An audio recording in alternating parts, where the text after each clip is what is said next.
que halagar a los votantes. O sea, su obsesión es halagar a los votantes. El gobierno nacional tiene un festín en el AMPA porque está el 40% de los votantes. O sea que también tiene que halagar a los votantes, a veces a través de los intendentes y a veces en contra de los intendentes. Bueno, ahora hay un doble gobierno nacional, entonces es un despelote, hay uno que juega más que el otro, pero en definitiva, ¿qué pasa con la provincia, que es otro actor? La provincia, tradicionalmente, desde Roca y ¿cómo se llama el que creó La Plata? Y Dardo Rocha, siempre estuvieron en conflicto. Acá estamos viviendo una situación inédita, ya en la época de Macri, en la que no estaban en conflicto Vidal con Macri, y ahora no está en conflicto la vicepresidenta con el gobernador, pero el presidente no se sabe, por ese sangre de pato, avivate frate mío, ¿no? Entonces, en ese conflicto de intereses, cuanto más débil es el intendente, más, digamos, o sea, cuanto más ineficaz es ese intendente, más es tributario de la sumisión de donde venga, pero en general viene del gobierno nacional, porque el gobierno provincial no tiene un mango, porque como todos saben hay una coparticipación medio rara que limita, o sea, la provincia de Buenos Aires sostiene todo el sistema federal. ¿Cómo se arregla esto? Miren, muchachos, desde el punto de vista institucional, para armar una cosa compleja, porque los problemas complejos no tienen soluciones simples. No es cierto que una solución simple. ¿Cómo se arregla esto? Y bueno, se arregla básicamente con guita, con mucha guita, y desde el punto de vista institucional, esa guita la tiene que poner un combo del Banco Mundial, del BID, con la asistencia de la OECD o de una institución similar, como para disciplinar a los actores de este combo a una serie de estándares donde el funcionamiento de la agencia permita que estén todos, que haya una estructura muy ágil desde el punto de vista administrativo, y esos todos se salgan de la lógica esta y entren en una lógica de desarrollo económico.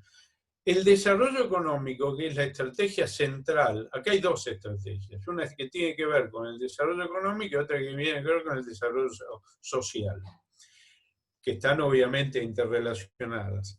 El desarrollo económico requiere una planificación integral, pero además una definición de perfiles de cada uno de los municipios. O sea, un partido puede estar definiendo su lugar como un partido dormitorio, y dejarlo que sea dormitorio, pero tiene que tener claro cuál es el sistema de transporte para llegar al lugar de laburo. Bueno, ahora no hace falta porque Internet resuelve estas cosas. Y después la estrategia social debe estar centrada alrededor de la educación. Si no está centrada alrededor de la educación, no existe estrategia social. Existe estrategia de asistencialismo que no tiene nada que ver con la resolución de los problemas sociales. Entonces, el desarrollo económico, si vos tenés una torta de guita que modifique el sistema de incentivos que hoy tienen los actores válidos, entonces podés formularlo, ponerlo en funcionamiento, integración y integrar una cosa que en la Argentina está eternamente desintegrada, que es la inteligencia y el poder. Entonces podés crear una tecnoestructura inteligente vinculada con el poder, pues necesitas las dos patas para gestionar una torta de 3 o 4 mil millones de dólares, que si no vienen de afuera se la afanan. Entonces tiene que venir de afuera con un control muy estricto, mundial, BID, OECD, alguna otra institución de control.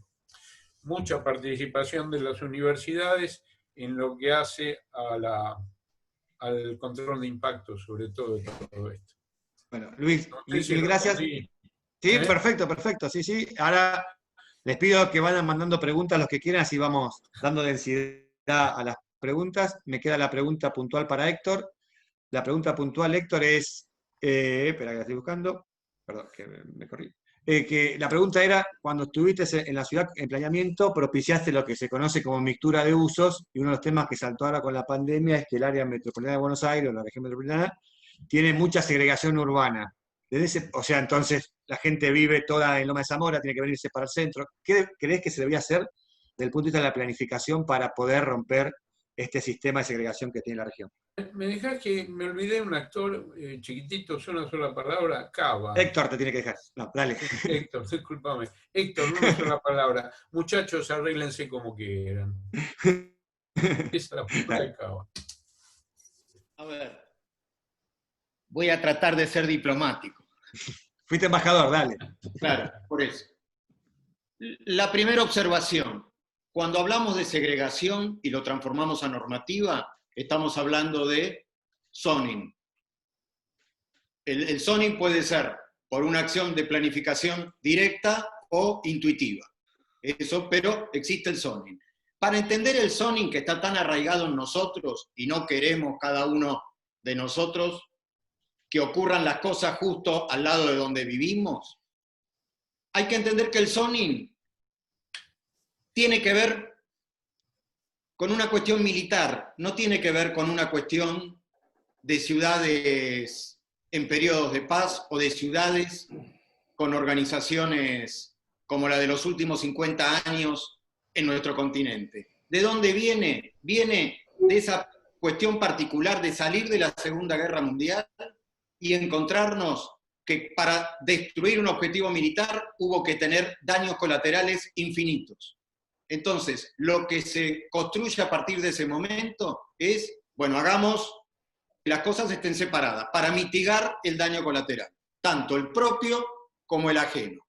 Y aparte que es mucho más eficiente destruir un objetivo de primera vez que estar probando, como todos sabemos, en la historia de Europa, hasta pegarle se comieron barrios enteros.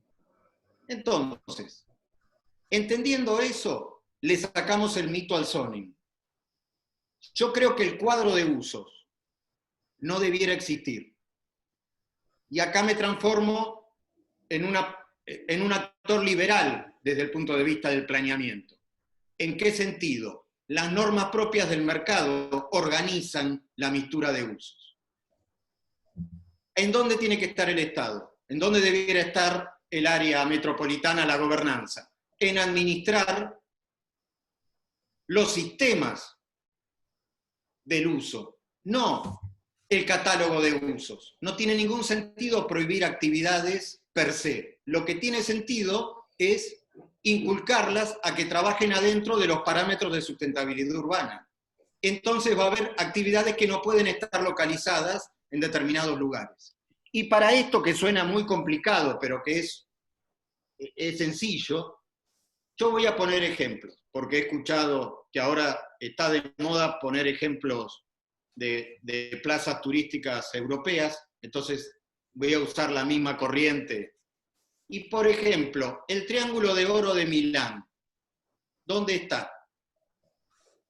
En nuestro barrio Parque, en nuestro San Isidro, bueno, levantemos un poquito San Isidro, ayúdenme en el ejercicio. En nuestro Adrogué, en nuestro Parque Leloir. Bueno, en cualquiera de estos lugares que yo estoy jugando a nombrarles, está taxativamente prohibido. Ahora, eso es para mostrar el ejemplo desde lo absurdo. Para la cuestión práctica, lo que yo creo es que hay que fortalecer el concepto de ciudad dentro de ciudad. Y el concepto de ciudad dentro de ciudad significa que en la aproximación territorial de nuestra residencia, uno tiene que tener la posibilidad, a través del tiempo, de seguir con todas sus funciones. Y estoy generalizando, ya sé que todo no se va a poder hacer con todo, pero sí uno debiera encontrar ese concepto de, algunos lo llaman pueblo adentro de la ciudad, pero ¿qué ciudad dentro de ciudad?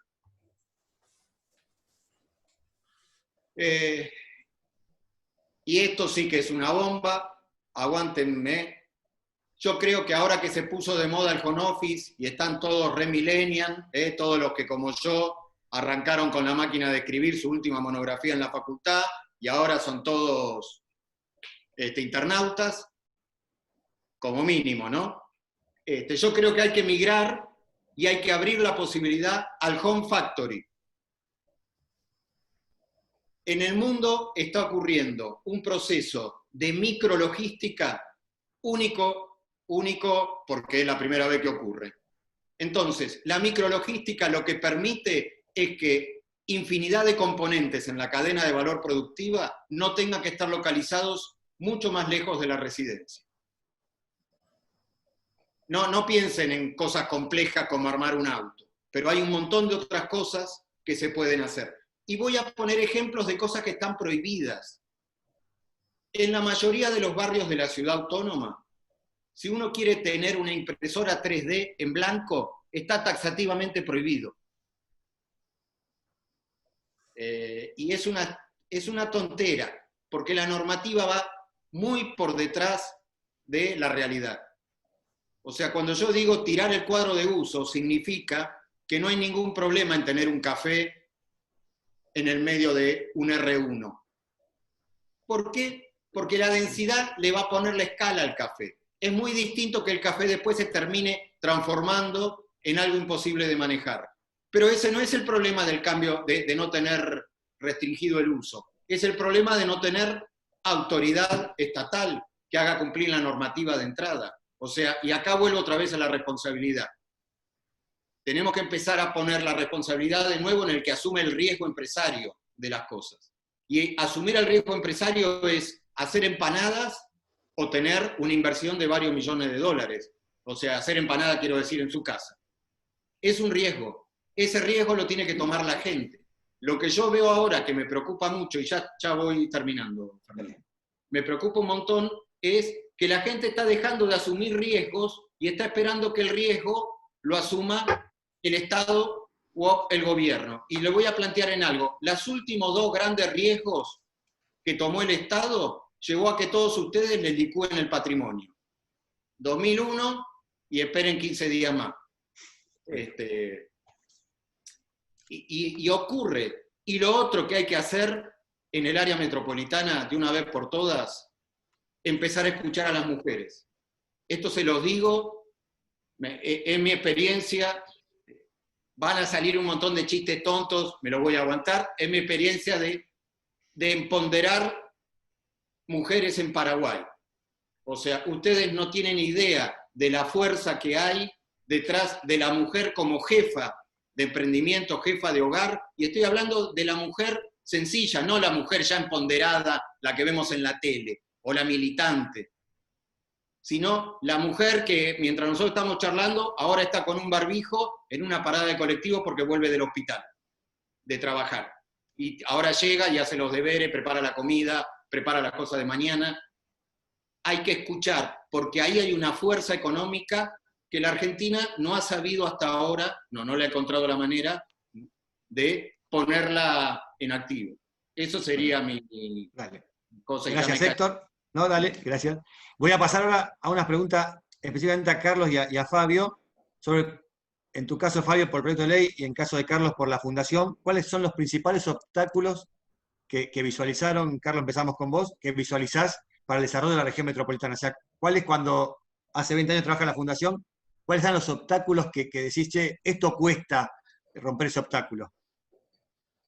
Y bueno, los 3 obstáculos son gobierno nacional, gobierno de la ciudad y gobierno de la provincia. Porque en realidad este es el problema, porque si hubiera, digamos, este acuerdo ya existiría en la región metropolitana. Pero esto hay que decirlo también, que no es que ocurre ahora que hay colores distintos. Lamentablemente, en el anterior periodo perdimos una oportunidad, que teníamos la unificación, digamos, de tener esta posibilidad de ya tener vigente la región metropolitana, y la desperdiciamos. Hay que decirlo, digamos, no logramos este tema. Nosotros lo planteamos abiertamente. En uno de los foros, yo tuve una discusión con un ministro nacional, no vamos a dar los detalles ahora, pero planteando ese tema, ¿por qué no se hacía? Y la respuesta fue, no es necesario porque nosotros nos juntamos una vez cada 15 días y tomamos un café y arreglamos los temas. Y esto no es el tema es la institucionalización. Entonces, lo que hay que vencer, digamos, el obstáculo principal es la institucionalización. Porque una cosa que decía Héctor es muy estoy muy de acuerdo, digamos, en cuanto al sector privado, pero es distinto la situación del sector privado del sector público. Es decir, en el sector público es necesario la norma, porque en el sector público no se puede hacer lo que la norma no permite. Es diferente del sector privado. El sector privado puede hacer todo aquello que la norma no prohíba, pero el sector público requiere que la norma se lo permita, si no, no lo puede hacer. Entonces, hay normas que son necesarias que existen, hay institucionalizaciones que hay que hacerlas, porque si no, no se logra avanzar en ese aspecto. Entonces, este es un tema importante para tener en cuenta, y yo creo que el principal es ese, digamos, porque ese sería el paso para lograr la gobernanza y a partir de eso lograr el gobierno, porque son, insisto con esto, son dos términos distintos y hay que tener en cuenta esta situación. Bueno, mil gracias, Carlos. Fabio. Sí, yo voy a dialogar con la respuesta anterior, con la que estoy de acuerdo, pero me apoyo para aprovechar el tiempo, ¿no? Yo creo que más allá de que obviamente coincido que se necesita una institucionalización, etcétera, no soy tan benevolente en el sentido de que perdimos, porque y el ejemplo es el del SAME, justamente, ¿no? A mí voy a contar una anécdota que ejemplifica esto. Entre el triunfo electoral y la asunción de las nuevas autoridades, se reunió en el gobierno de la ciudad, en una oficina, una cosa que se llamaba Gabinete Metropolitano, y nos convocaron a varios, estaba Pedro El Piero, etcétera, a hablar sobre el área metropolitana. Y estaba esta lógica de que nosotros nos llamamos y nos ponemos de acuerdo y somos amigos y qué sé yo. Y en un momento determinado, yo pido la palabra y le digo que no es así, porque van a ponerse de acuerdo y después tienen atrás la Constitución de la Provincia de Buenos Aires o de la ciudad, o las restricciones burocráticas, etcétera. Arrancaron con el SAME pensando que se ponían de acuerdo y listo. Y claro, los enfermeros trabajan 8 horas en la provincia, 6 en la ciudad, tienen 2 sindicatos diferentes, 2 estatutos diferentes, que yo fue un quilombo que, bueno, es en latín, lo estoy diciendo, ¿no? Un terrible. La cuestión es que para avanzar un municipio se tardaban meses, etc. Y hay una experiencia, y acá apelo al que dio en el clavo en todo esto, que es Luis, y apelo a él porque también es, como yo, admirador de la experiencia europea. Voy a tomar un aspecto. Hay una experiencia de convergencia de gobiernos calificante para las partes, que termina con una tradición anterior que es, digámoslo así, la experiencia de la Unión Europea. Cuando la Unión Europea se forma, y uno de los países fundadores, Italia, en Catanzaro, agarraban el lápiz así para hacer los formularios. Entonces hubo uno de los debates en la fundación de la Unión Europea, era porque estaba la idea de mandar 50 funcionarios de cada país firmante para armar la burocracia inicial, y Robert Schuman le para la mano a De Gaulle, con la confianza que los unía, y le dice: presidente, no es así. Tenemos que armar una burocracia europea. Por concurso, nos tenemos que gastar unos mangos, tiene que tener sentido europeísta, porque si vienen cada uno de cada lugar, primero que van a defender los intereses de cada uno de cada lugar, y nosotros tenemos que ir creando una cultura de que los funcionarios de Bruselas defienden la idea europea. Bueno, tal es así que uno de los logros más grandes, la Unión Europea tiene muchos, pero uno de los logros más grandes es el upgrade que producen las administraciones preexistentes, sobre todo en las más atrasadas. El caso de España es terrible, digamos, ¿no? Yo estuve en España en la época en que le erraban al agujerito donde había que ponerle el sello en la administración pública. Es terrible el upgrade. Y entonces, ¿por qué lo de afuera? ¿Y por qué coincido con Luis, que lo hemos hablado siempre? Él usó esta terminología tan extraña, dice, porque se la afanan, una terminología no muy académica, pero la verdad que hay 2 elementos que son clave en esto. Uno es el de la tradicional corrupción política, que por supuesto desde afuera hay normas de gestión, de auditoría, etcétera, que hace más difícil, digamos, esto. Y el segundo tema es que el sistema político argentino ajusta contra la empresarialidad. O sea, cuando hay un cuello de botella, opera el proyecto manotazo. Entonces, y lo que vos tenés que hacer es generar una dinámica decisional en la que el proyecto manotazo esté vetado. Porque si cada vez que vos tenés una crisis, lo primero que se te ocurre es mirar a dónde vas a pegar un manotazo, todos los agentes económicos lo que hacen es que cuando se capitalizan, etc., ven dónde la ponen para preservarse del manotazo futuro, abajo del colchón, a nombre del cuñado, no sé qué cosa, qué yo.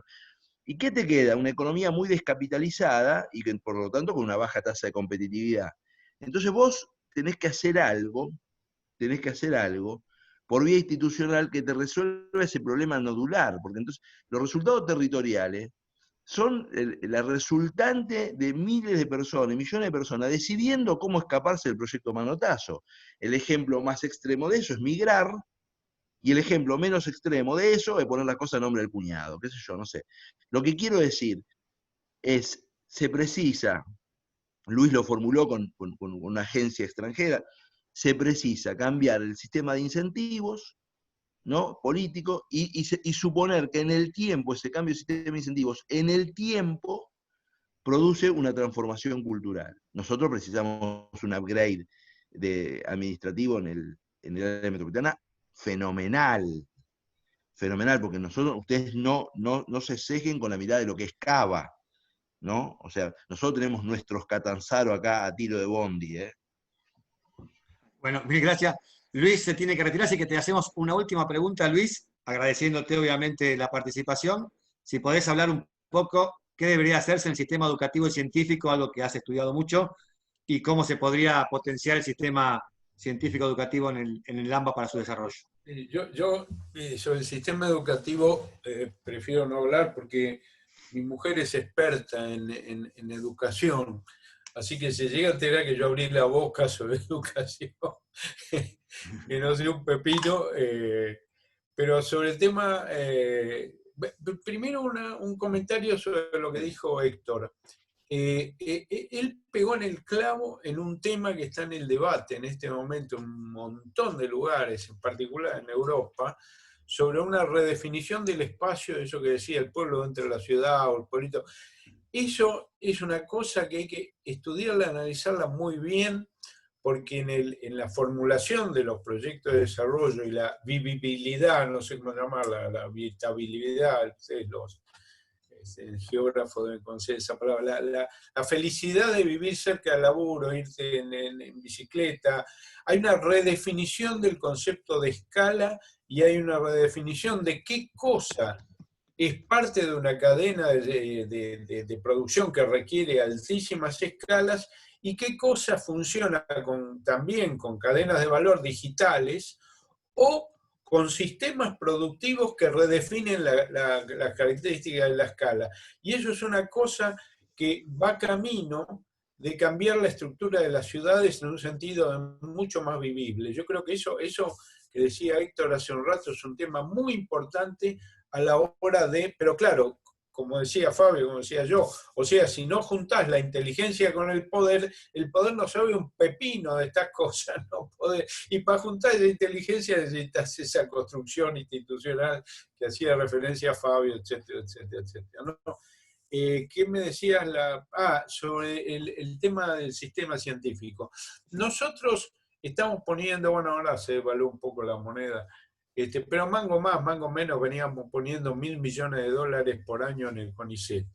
El CONICET tiene más o menos grandes líneas, gente que estudia historia, geografía, etcétera, sociología y esas cosas, un presupuesto muy chico tienen, y funcionan sin vincularse con el sistema de decisión y con el sistema educativo.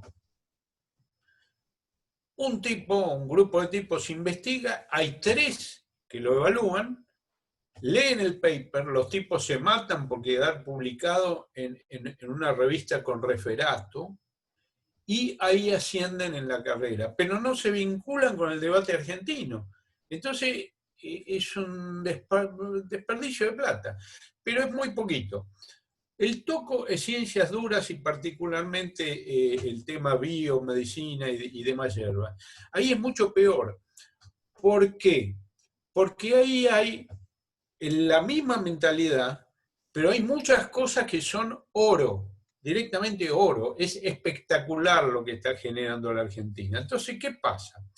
Ese oro que están generando, que es oro en conocimiento, en algunos casos va a una revista con referato, los tipos siguen ascendiendo en la escala, y viene un tipo que lo lee en Alemania, Estados Unidos, donde sea, y de eso convierte una patente, porque está vinculado a una actividad económica ese tipo, está vinculado, está el interfase entre el sistema científico-tecnológico con el sistema productivo está vinculado.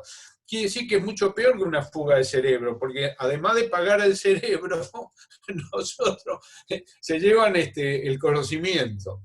Los investigadores más piolas, que ya empiezan a aparecer, en lugar de publicarlo en revistas de un referato, cuando ven que la cosa tiene andamiento, se vinculan solo con la empresa o con un centro de investigación, pero que también es del exterior y una empresa del exterior. Pero por lo menos ganan guita acá que la gastan acá. Es un poquito mejor sobre la demanda agregada.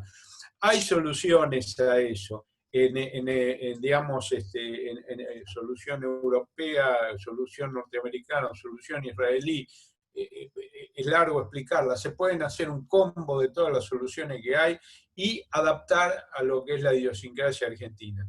Pero lo que hay que meterse en la cabeza es que la investigación blanda de políticas públicas o de conocimiento de la sociedad tiene que estar vinculado de alguna forma al sistema educativo argentino y al debate público, y la investigación dura tiene que estar vinculada a nuestras empresas, y tiene que haber un semillero de empresas que se asocien a eso. Los europeos directamente le ponen la guita a la empresa contrata al centro de investigación en un porcentaje importante.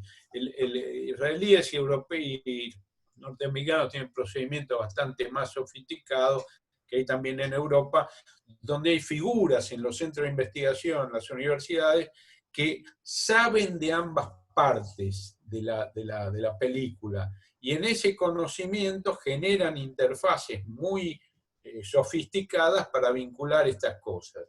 Y antes de salir publicado, los tipos lo usan. Eso, en grandes líneas, che, discúlpenme, pero tengo que charlar. Luis, gracias. Seguimos un ratito más con los tres. Gracias, Luis, por la presentación. Héctor, te hago una pregunta muy puntual, muy rápido. La región metropolitana tiene usos del suelo muy distintos entre cada municipio, tierra vacante, informal, me preguntaban ahí por una de las preguntas. ¿Es necesario un código urbanístico unificado y es posible? Quiero saber tu opinión. Queremos saber tu opinión. Sí, a ver. Como decía Fabio, de lo fácil a lo difícil, eso es una de las cosas más fáciles. Dejando de lado las prerrogativas egoístas de los decisores políticos de cada comarca, para ponerlo en términos casi medievales. No sería complicado. Lo que sí hay que empezar a entender en segunda y tercer corona es la fragmentación va a pasar de moda.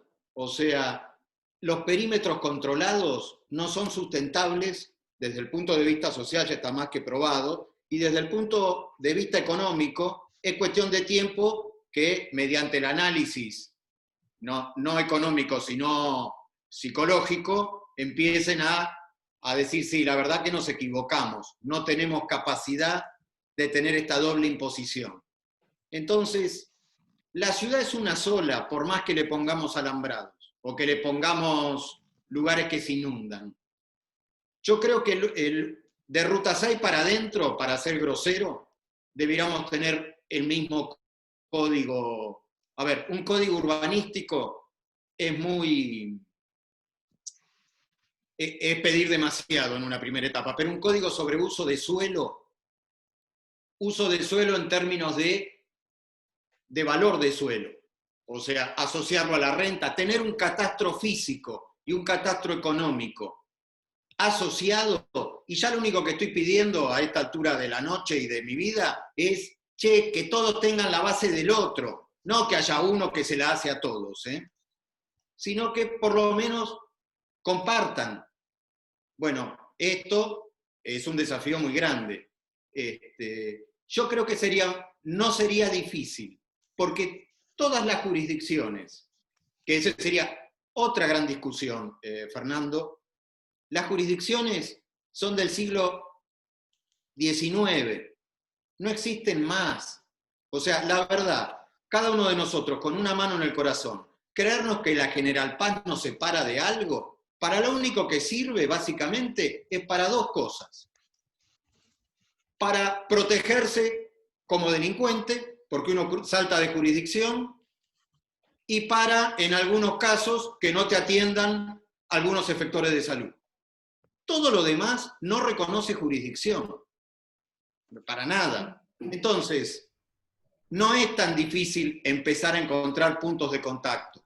Lo que pasa es que hay que sentarse, como decía antes Luis, con el, no me acuerdo, pero creo que fue Luis, con el señor que uno tiene 2 ambulancias, bueno, ¿para qué la usamos?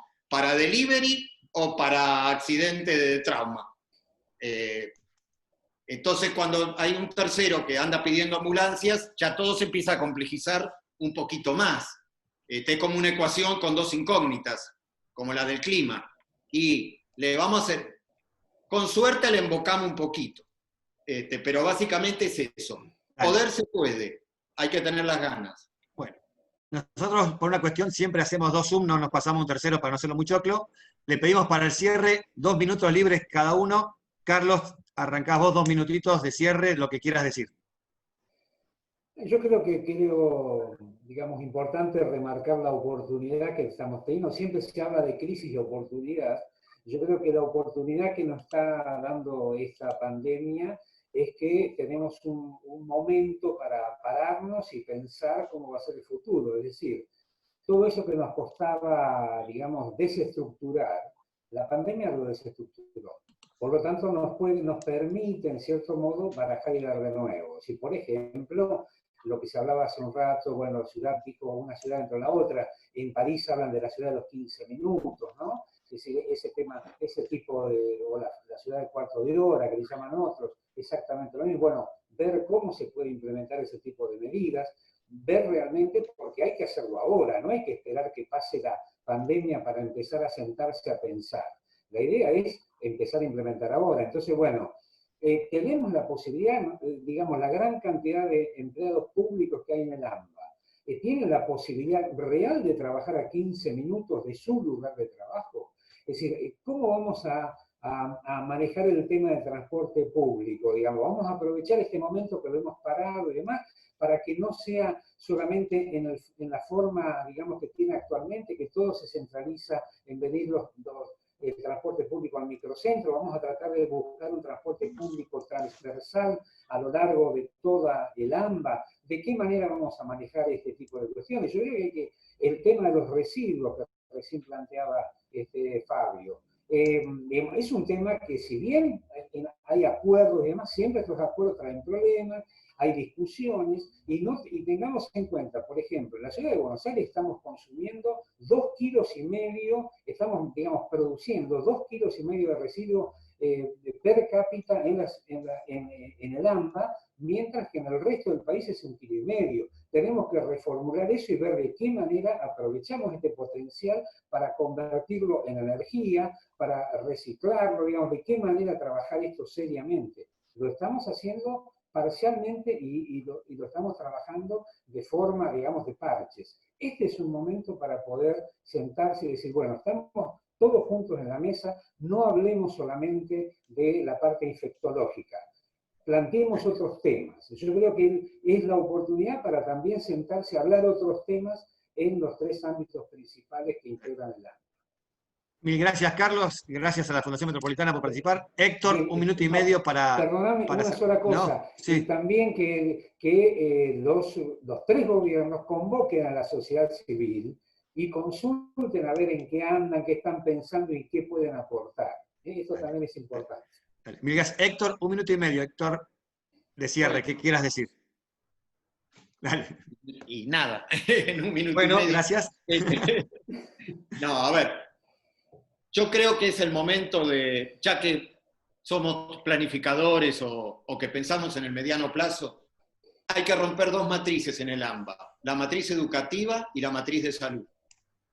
Y a mí me parece que desde el punto de vista territorial tenemos que volver a la lógica de la década del 40 en términos de reconvertir el viaje origen-destino con respecto a esos 2 lugares. O sea, hoy tenemos... Y voy a poner un ejemplo para discutir, y ya está. Los parques industriales. los parques industriales debieran ser, que han sido discutidos con cada intendencia. Las intendencias tendrían que haber solicitado reservas de espacio para, por ejemplo, poner efectores de salud y de educación. Sería una muy buena manera de que los obreros, o sea, las personas que trabajan en los parques industriales, puedan tener una concomidancia con sus familias, llevándolas ellos, y no disociando la cuestión educación y salud de la cuestión laboral. No estoy hablando de la educación básica, sino la educación de oficio, la educación de tecnicaturas. Y el otro gran tema, si me quedan 30 segundos, sería asociar el I+D. Los municipios podrían, con una decisión propia, a las empresas radicadas, la tasa de seguridad e higiene, volcarla en I+D, y empezaríamos a tener un conurbano completamente distinto en términos de innovación. Lo que pasa que cada uno que tome esta decisión no la va a poder usufructuar desde el punto de vista político-partidario. Y ese es el gran desafío del AMBA. Dejar de ser egoístas. Mil gracias, Héctor, la verdad espectacular. Fabio, 2 minutos de cierre. Sí, con lo que dijo Héctor demuestra que las soluciones técnicas están, que el problema es político. Y es político, y hay un problema que sí, que está ajeno a todas las conversaciones, que me parece que es muy importante. Si uno toma los promedios de edad de la ciudad de Buenos Aires, el norte, el sur, el primer cordón, el segundo cordón, etc., lo que va a ir viendo es que a medida que se va alejando del centro, el promedio de edad cae, y no cae porque la gente es más joven, sino porque hay más niños. Y ahí hay un problema, porque también eso se corresponde con los niveles de calificación. Y nosotros tenemos un mercado de trabajo totalmente segmentado. Las personas, comillas, pongo comillas acá que están grabando, las personas que saben hacer algo en Argentina están empleados. Podrán querer ganar más, podrán que no le guste el trabajo, lo que fuera, están empleados. El tipo que sabe manejar está empleado, el tipo que sabe 2 idiomas está empleado, el que maneja el software está empleado. Nosotros, el problema del desempleo lo tenemos en una cantidad de gente que tiene muy pocas habilidades para ingresar a la economía capitalista competitiva. Y no es un dato marginal, no es el 6, el 7, el 8, es el 30%. Es un montón. Entonces, la ciudad de los 15 minutos, el home office, todo bien a los que saben hacer algo. Y el problema es que nosotros precisamos muchos empleos de pico y pala, porque tenemos ahí mucha gente, que en algunos casos, obviamente, tenemos de 20 años, lo podemos hacer estudiar, pero tenemos de 40 y tenemos de 50. Entonces ahí hay un problema, porque nuestra dualización territorial es un reflejo de una dualización que es social y cognitiva. Bueno, la verdad, cerramos con todo este ciclo, la verdad, 4 expositores de lujo. Estaba también ahí de invitado el diputado Antonio Carambia, así que agradecemos también que hemos recorrido Santa Cruz muchos kilómetros, que esté también otro diputado, que espero apoye el proyecto de Fabio, así que siempre es bueno. Y bueno, la verdad que a todos agradecerles, los 4 expositores, pero a todos los que han seguido este ciclo de 8 charlas durante 8 martes, la verdad que para nosotros, para Julián y para mí, fue muy lindo verlos a todos ustedes y poder estar. Quizás hacemos alguna cosa especial, pero esto implica también algún esfuerzo. Así que bueno, mil gracias a todos, quedamos a disposición y esto está todo grabado, se sube a la página y se replica. Así que bueno, queríamos cumplir con el tiempo, cosa que no se hagan estos Zoom enormes. Gracias a todos y gracias por esta charla a los 4 expositores. Mil gracias a todos los que participaron. Muchas gracias. Juli, gracias. Otros de los organizadores. Gracias. Gracias. A disposición a todos. Un abrazo grande. Abrazo para todos. Gracias. Chau, chau. Juli, saludos. Saludos. Gracias a todos. Abrazo grande, Fernando. Chau, chau. Gracias. Acá estoy saludando por chat también. Chau.